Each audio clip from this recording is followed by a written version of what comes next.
Welcome to the Blue Raider podcast, where we bring you all the latest news, updates, and interviews from the Blue Raiders world of sports. Along with game recaps and analysis, we bring you interviews with coaches, players, and other media members of the MTSU athletic community. Thanks for tuning in, and don't forget to subscribe to our podcast on Apple Podcasts, Spotify, or any of your favorite streaming services so you don't miss our next Tuesday morning upload. Lastly, we want to hear from you, our listeners, on our Twitter account at Blue Raider Pod, or write your submissions to the podcast email at blueraiderpod@gmail.com.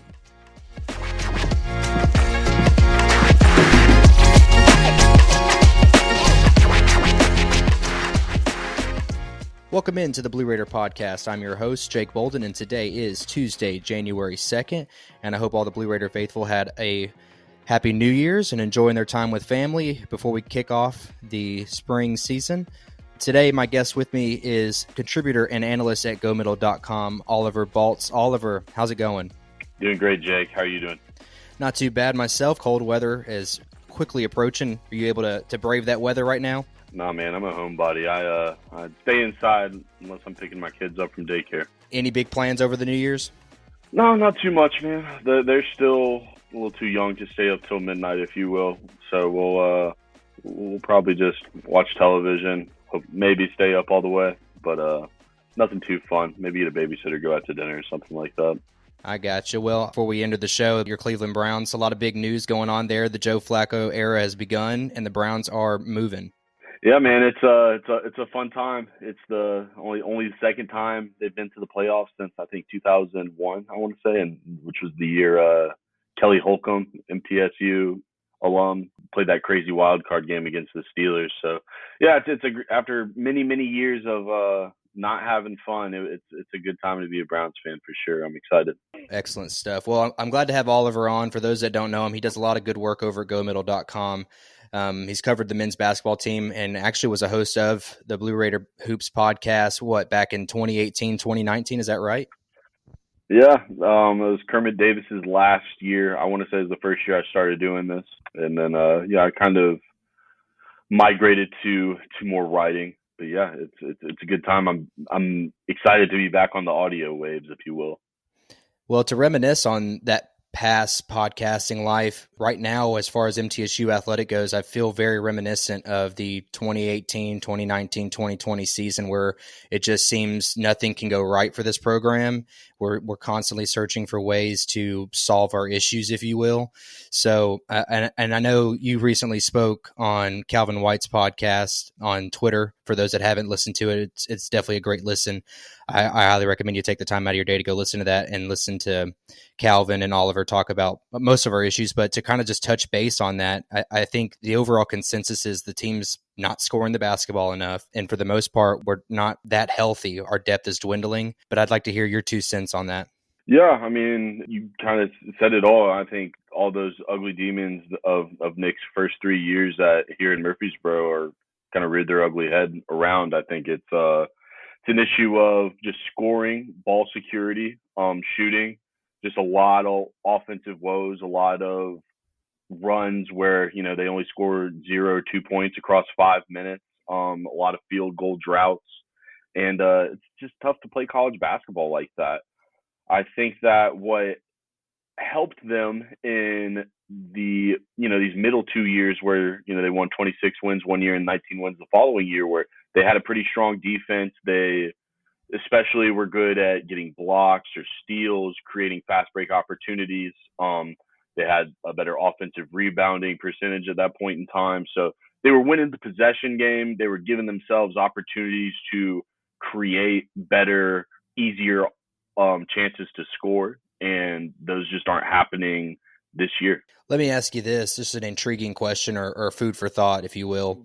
Where do you think MTSU should put their energy into? We're already arguably a better defensive team than we are an offensive team. Do you see this team improving by putting more emphasis on scoring, or should we put more emphasis on playing just better defense? Yeah, it's a good question, man. I am starting to lean more towards the defensive side. Most of the season so far, I was really thinking offense. Just this team has to get better offensively. And you know what? We're 13 games in, a third of the way through the season, and that's just not happening. It might be the offense might be a lost cause. Now, they're bottom 75 and 3-point percentage in the entire country. They're definitely a bottom half offense. The offense has to get better. It has to at least get to an average or maybe slightly below average level for them to try to salvage any of the goals they had this season.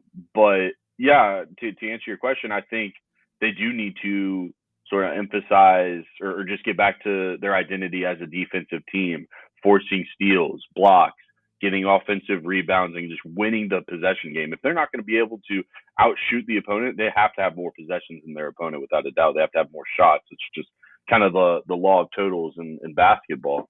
How that's going to happen, I'm not sure. So against Southern Utah, Nick made the change with Jalen Jordan into the starting lineup above Jacob Johnson. That's certainly an offensive strategy. I think that Jacob Johnson's pretty clearly a better defender than Jalen Jordan, but they just need shooting so bad. With Jacob Johnson on the floor, Justin Porter and Elias King are really their only threats from outside. I think Buford and Johnson can maybe hit here and there, and even Jared Coleman-Jones, but it's proved to not be enough, especially because Porter and King play so hot and cold. King can go 6 for 8 from 3, or he can go 0-4 from 3. Just kind of who he is as a player. So yeah, I think the shooting needed to happen for the sake of shooting for Jalen Jordan. But now that has happened, they need to find a way with this group to get back to that defensive identity. Yeah, it's interesting you say that. And what takes me back, or at least when I think about where this team could be successful, is a Grant McCasland like North Texas team. Now, obviously, I don't think that this team has the personnel that Grant McCasland had at North Texas. For those that don't know, McCasland coached years at North Texas and led that team to that big run that they had last year in the NIT, where it spearheaded at the championship against UAB. And he also had Conference USA Player of the Year, Tyler Perry. And so that team in particular, if you can remember back to when North Texas was in Murphy Center last year, it's a game where McDevitt and crew are up by, I think it's almost 20 points. And McCasland's able to defend his way to a win in an ugly, low-scoring basketball game. And I think for MTSU to be successful, I'm not saying that we need to be able to play McCasland like basketball where we're only taking 60 possessions a game. We're playing solid defense, getting lots of turnover, and we're using all 30 seconds of the shot clock. But what I am saying is, like McCasland and North Texas, that basketball team, they valued possessions, and you hit it on the head there. I don't think that this team necessarily values their possessions, and I don't think that they necessarily play stellar defense where they can get away and walk out of a gym scoring less than 60 points and win. And North Texas, I don't know that they won many games under 60 points, but they won many ugly dogfights in that 50 to 60 point range where they just beat teams down on the defensive end, and they were able to, again, value their possessions. They used the full shot clock, and they didn't have big shooters. Tyler Perry, he was a great scorer, don't get me wrong, but when I think of great scorers, I think of 20-plus points a night.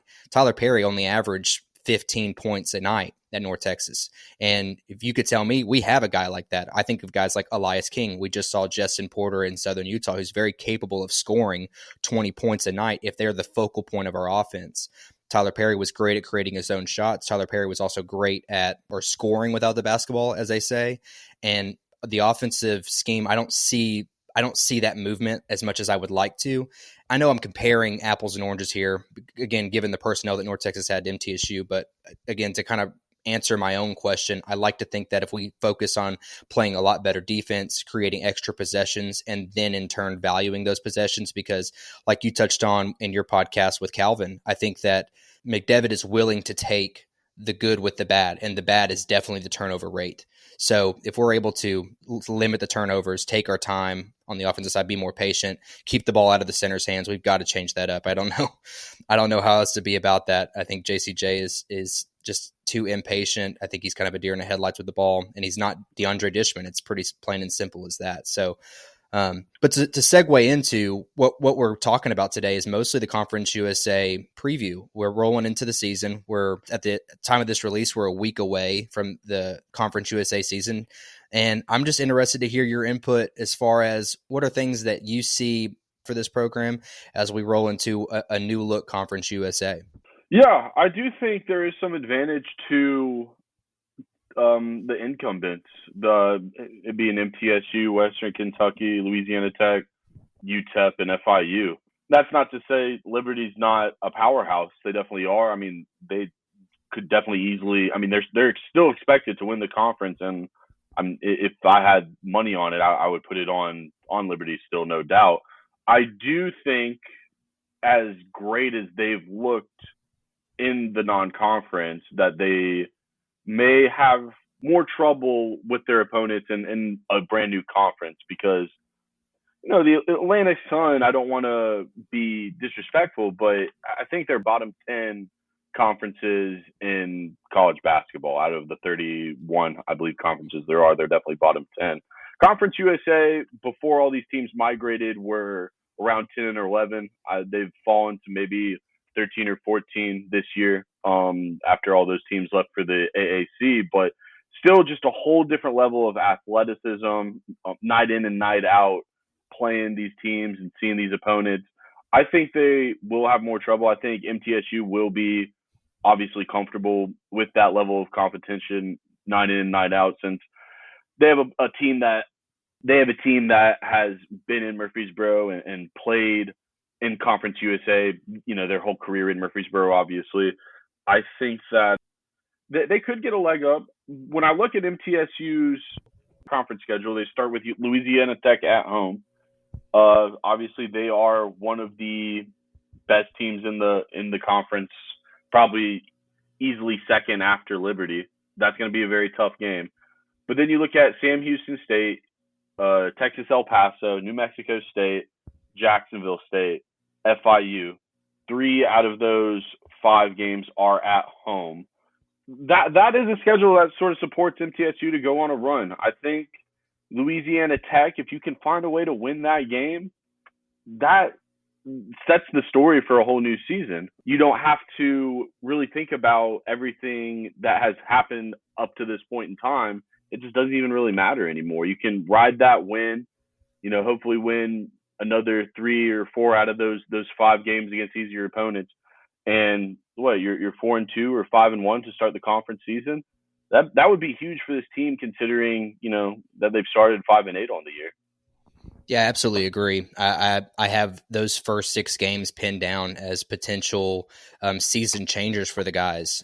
Louisiana Tech is definitely a tough one. I mean, they have one of the best front courts in Conference USA right now, with a pair that are averaging double-doubles, which, as we know, this season, MTSU has struggled with big forwards. We don't have the size necessarily to defend those guys. And that Texas Tech transfer, Daniel Bacho and Isaiah Crawford, who's returning, I mean, that duo is tough. And we don't have, I say the size. We have the length, absolutely, but we don't have the size, and especially with Josh going down. And now we have Loof, who's definitely stepping up his defensive game, but those dudes, I'm afraid, are going to move Chris at will. But to go back to our topic of conversation, that's a potential 4-5 wins in that small window. And the thing that's helping us the most is the fact that it's in Murphy Center. And we know McDevitt is great in Murphy Center, and the closer he can stay to home, the better off he is. And we'll touch on that road woes later on. But I feel so much better about starting with the bottom half of the conference, given the way that this non-conference season has gone. Gives you an opportunity to kind of get your feet underneath yourself. I really thought if we were able to get a win at Southern Utah, if we perform well coming up at Murray State, and then obviously we'll have the Reinhardt game, which you're looking at momentum builder moving into what is probably the most important part of your season.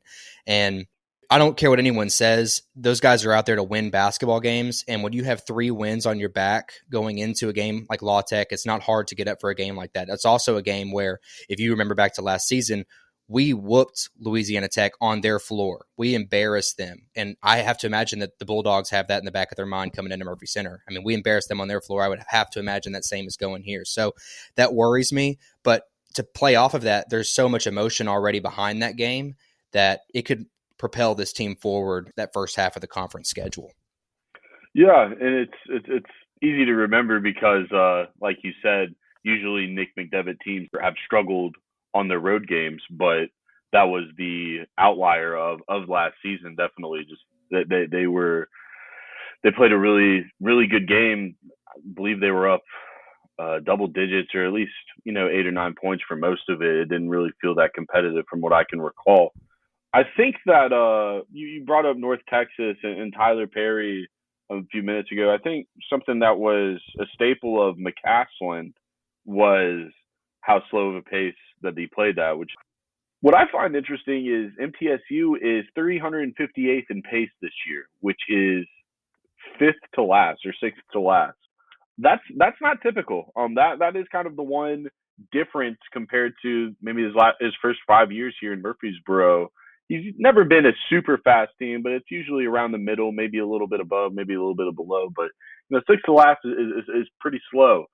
So I do wonder if that is sort of the plan, if the vision is kind of what you were saying about North Texas, if it's about slowing these teams down, playing some rock fights, and just hoping your guards and Justin Porter and Jalen Jordan can will enough points together to put you above. And I think that you could see that working in this conference, or as they enter conference play.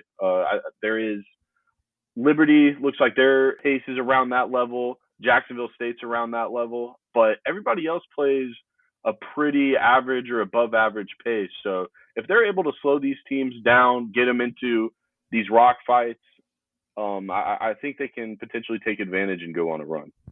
Yeah, absolutely. When we're going into the preseason, MTSU was a favorite. We were tied for first with Liberty. I don't think we had as many first place votes, but nonetheless, we were tied at the top of the conference, and a lot of things have changed since then. And if this podcast is anything, we are transparent. And Oliver, I'll take you back to November 2nd. You sent out your article about MTSU and the upcoming season. And one Jake Bolden MP on Twitter said that this team could potentially go 11-3 through non-conference. And that's egg on my face. But a lot's changed since then. I only say all that. A lot's changed, and anything could still change. We're halfway through the season. But some of the names that stand out to me, we've already touched on Liberty. We've already touched on Louisiana Tech. Western is definitely another team that's up there as far as being a top 3, top 4 finisher. They score the ball really well. I believe they're tops of the conference as far as points per game. The only other team outside of that trio that has kind of stood out to me is Jacksonville State. They're another team that was picked actually bottom of the preseason poll at number 9. Right now, their net rating is sitting at 156. They're a team that scores pretty well. They have a guard, Kai Tandy, who averages 17 points per game. But I bring up Jacksonville State as a team that has kind of flipped the script, what their expectations were in a good way compared to MTSU. I do think that there are some things to pick out about their game where they go from a very below average program last year. Their winning ball games are very respectable, but they have a guard who's able to score. So does it make sense for Middle to also have a premier guard who scores the ball and less have the ball in the hands of your 4s and 5s? Yeah, there's layers to that. So yes, I definitely think college basketball is a guard's game, 100%. I think that the better your guards, usually the more successful you will have a potential postseason.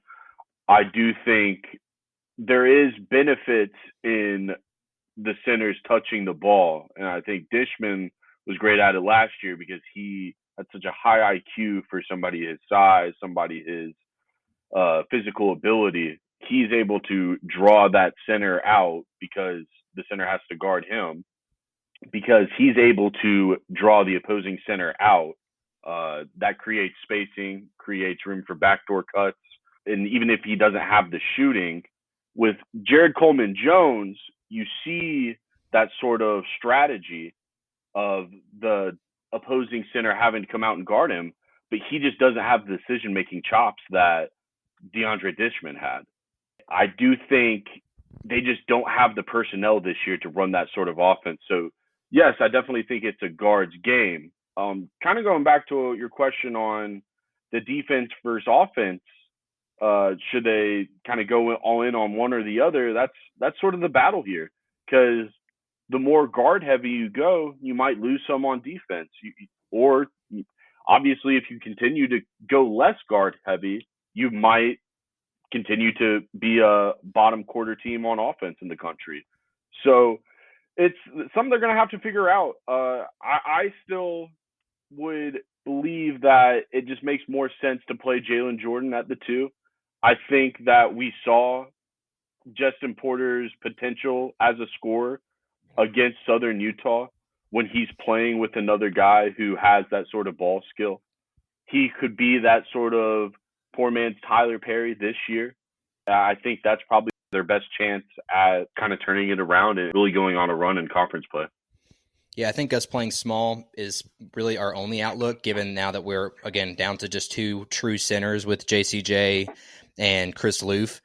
The only issue is creating opportunities for those guards to score points. It just seems to struggle. The offense gets stagnant. But nonetheless, playing that smaller size ball like Jacksonville State does seems to fare well for them.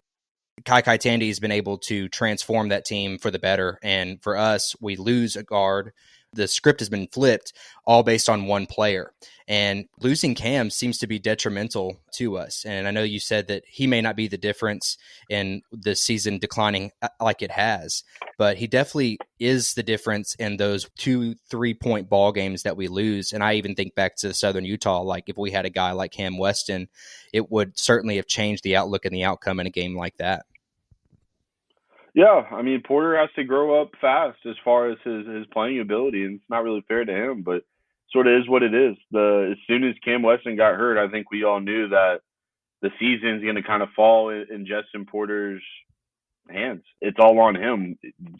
Again, it's about guards. It's about being able to create off the bounce and, create something out of nothing, and which MTSU has to do a lot with their offensive struggles.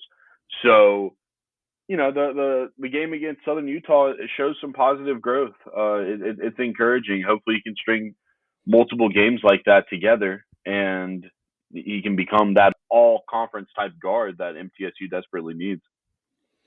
Before we sign off, though, I need to know kind of what your thoughts are as far as predictions for the year. When I look at KenPom, he has us winning 3 games through the conference schedule here. There's a few here that are fringe games, like the home game against Jacksonville State, the home game against UTEP, where you could go from 3 to 5 wins. That's just kind of where the analytics have us at 3 to 5 conference wins this year.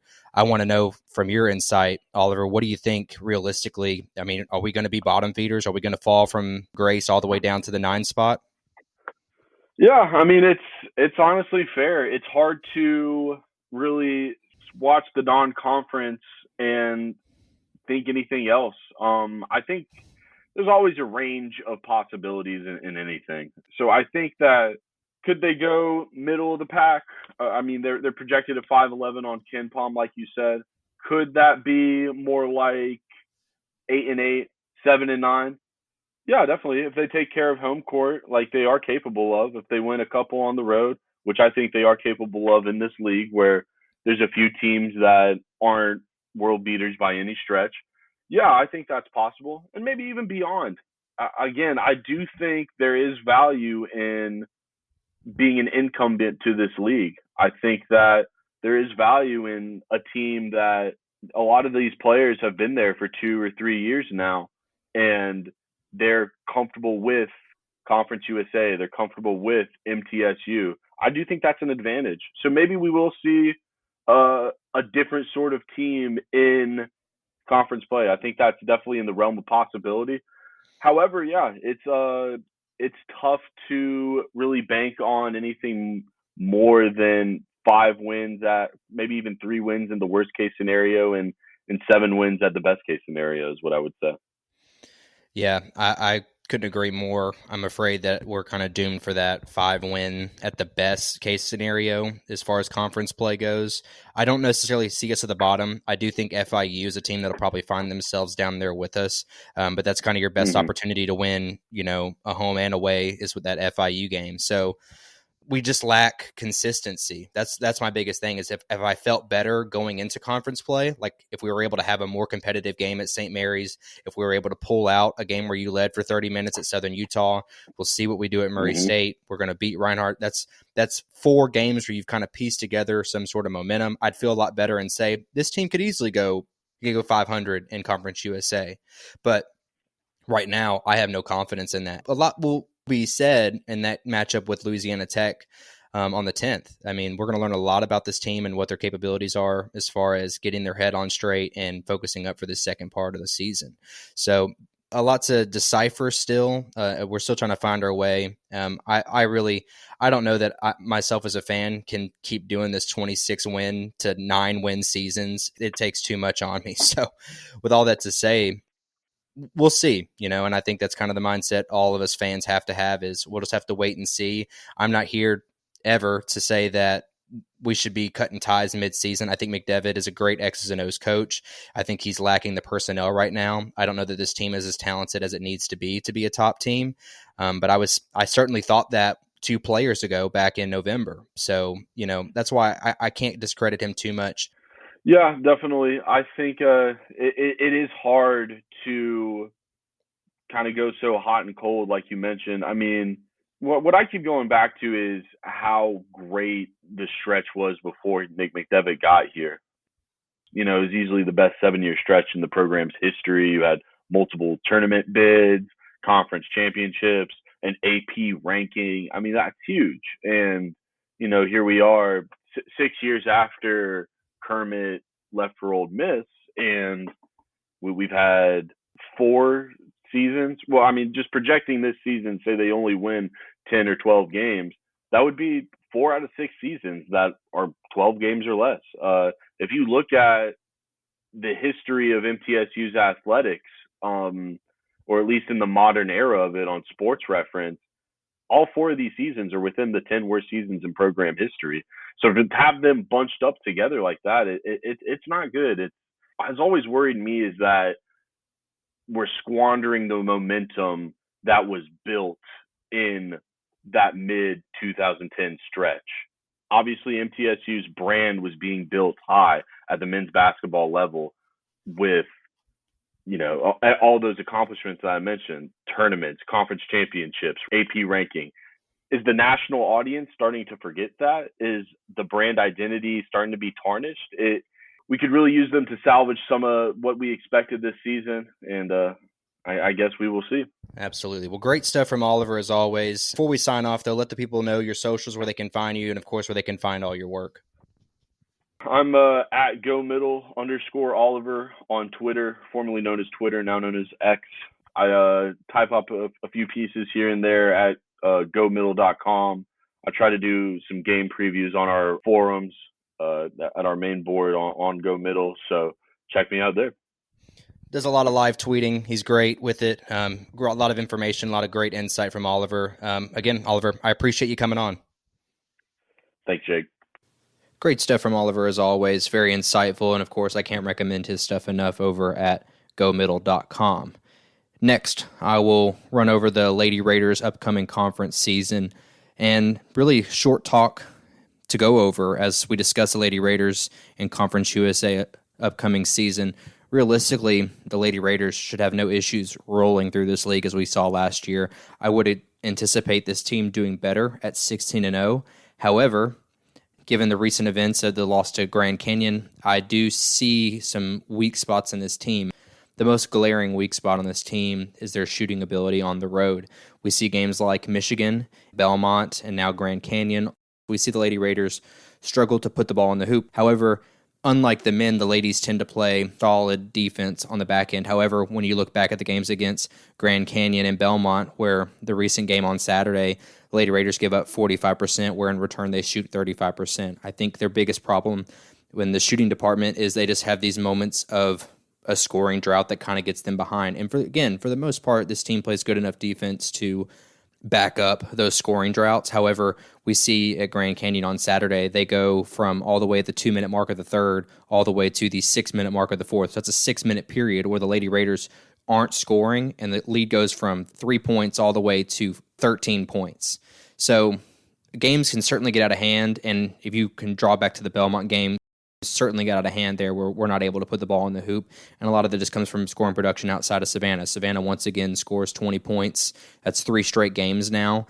But outside of Savannah's 23 points, we don't have much production. Tamia puts in 10. Jalen going 2 of 6 from 3, only scoring 8 points. As I've mentioned in previous episodes, when she's not knocking down three-pointers, it certainly kind of suffocates the lane on offense, and we don't get much going. But the conference in general, the Lady Raiders still stand, in my opinion, head over heels better than the rest of the conference. The only real testers in the conference are going to come from Western Kentucky and New Mexico State. Western Kentucky comes as no surprise, runner-up last year in the conference tournament to MTSU. They have improved from last year. They have a lot of continuity.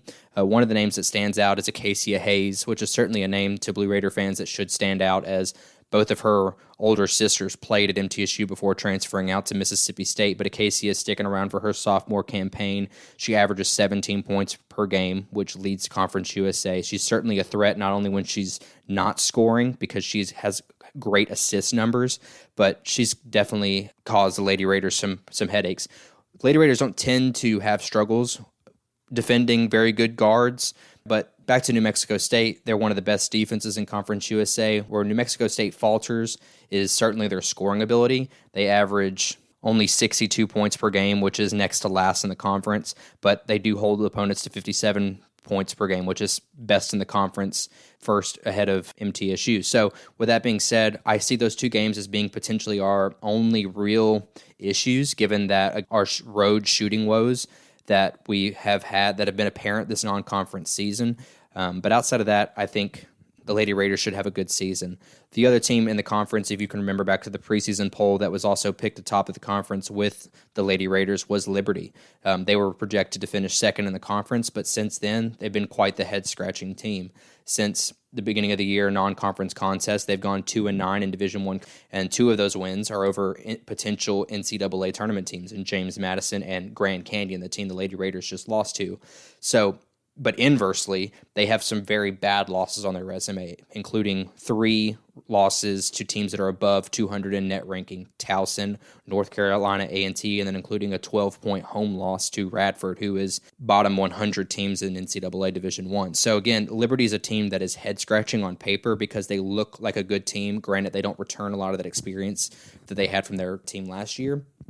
However, they certainly have quality wins, but they certainly have bad losses. So that's another team that is kind of haven't been excellent at home in non-conference play, but there's so much season left, and Liberty is certainly on the back half of that schedule that anything could happen when the Lady Raiders roll into Liberty. So back to the original topic at hand, the Lady Raiders, I realistically should go 16-0 in the conference. You slip up, like last year, we lose 2 games. We lose a game at San Antonio. We lose at UTEP. So anything can certainly happen, but I would certainly keep an eye out on the road contest at New Mexico State on February 15th and at Western Kentucky in Bowling Green on February 24th. To conclude the episode with a Raider wrap-up, I've already discussed the Lady Raiders' 68-59 road loss to the Grand Canyon Lopes, but as far as the men, we see on Saturday also the men drop their 4th consecutive match.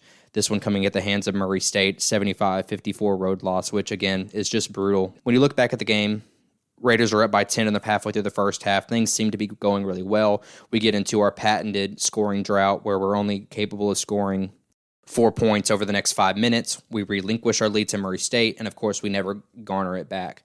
We're up within 4 points at halftime, and then immediately we go in another scoring drought in which that lead grows all the way up to 15 by the second media timeout. So not many great things to pick out in that game. One of the glaring stats that always stands out to me, shooting 38.5% from 3, we're at 20.8%. And on the flip side, we're giving up 43% and 42% at three-point shooting. The turnovers, obviously a glaring issue. We're at 18 turnovers to Murray State's 9. Things are not going the Blue Raiders' way right now, even after the discussion with Oliver. Now that there's many things that are positive to take away going into this next season, but I don't see really very many wins if this is the play that we continue to see. This team does so well with energy, and right now it constantly seems like it is dwindling game by game. Murray State's not a good team. They're a team that is certainly struggling to win on their own. When you go into a road contest and you put yourself up by 10 in the early going, you've got to find a way to battle through that, and yet we're just not capable of playing good defense to come out in the second half. The Blue Raiders move on to a January 3rd contest on Wednesday night against Reinhardt for their final tune-up matchup. and hopefully it'll be a game where we can get our feet underneath us and have some momentum rolling into that Louisiana Tech Conference USA tip-off matchup. Moving outside the hardwood, the indoor track and field moves to Tennessee State this Saturday the 6th to compete in the Ed Temple Classic. And that'll be all the time that we have for today. Again, follow the show on all of our socials over at Twitter, X, at Blue Raider Pod. We always love your email submissions over at blueraiderpod@gmail.com. We're happy to answer or ask any questions you guys have over there. That'll be all for now, folks. I appreciate you tuning in and listening. And until next time, go Blue.